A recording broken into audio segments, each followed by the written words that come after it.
સુરત એરપોર્ટની ઘટના ઇમિગ્રેશન વેળાએ વ્યક્તિ બનાવટી પાસવર્ડ સાથે ઝડપાયો। પોર્ટુગલનો બનાવટી પાસવર્ડ બનાવીને વિદેશ પ્રવાસ કરતો હતો। ભાવેશ ધીરુભાઈ બોરડ બનાવટી પાસવર્ડ બનાવીને વિદેશ યાત્રા કરતો। વર્ષ 2019માં બનાવ્યો હતો બનાવટી પાસવર્ડ પર અનેક વખત વિદેશ પ્રવાસ કર્યો હોવાનું સામે આવ્યું। ડુમસ પોલીસે ધરપકડ કરીને વધુ તપાસ હાથ ધરી છે।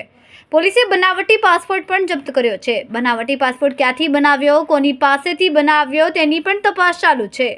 તપાસમાં મોટા ખુલાસા થવાની પણ શક્યતા છે।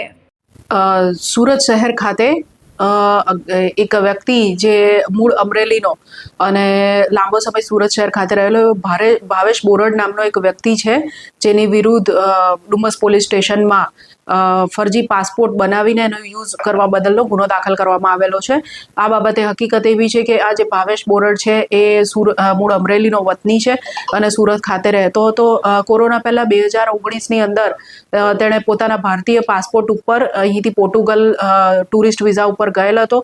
ત્યારબાદ ટુરિસ્ટ વિઝા પૂરા થયા પછી તે લિસ્બન ખાતે રોકાઈ ગયો અને ભારત પરત આવેલ ન હતો। જે પોર્ટુગલમાં રોકાયો તે સમયગાળા દરમિયાન તેણે ખોટા પુરાવા ઊભા કરી અને પોર્ટુગલનો ખોટા ડોક્યુમેન્ટ્સના આધારે પોર્ટુગલનો ત્યાંનું આઈડેન્ટિટી કાર્ડ અને પાસપોર્ટ કલ્પેશ બામણિયા કમલેશ કુમાર રતિલાલના નામે બનાવેલ હતો અને એ જે ડુપ્લિકેટ ખોટો પાસપોર્ટ છે, ફેક પાસપોર્ટ, એનો ઉપયોગ કરીને મુસાફરી કરતો હતો।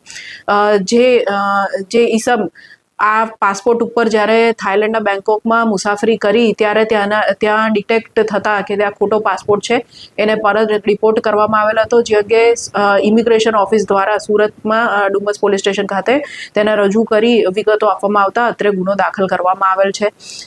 પ્રાથમિક તપાસમાં એવું જણાઈ આવેલ છે કે સદર વ્યક્તિએ આ નકલી પાસપોર્ટ ઉપર બોમ્બે અને સુરત એરપોર્ટ ખાતેથી મુસાફરી કરેલ છે।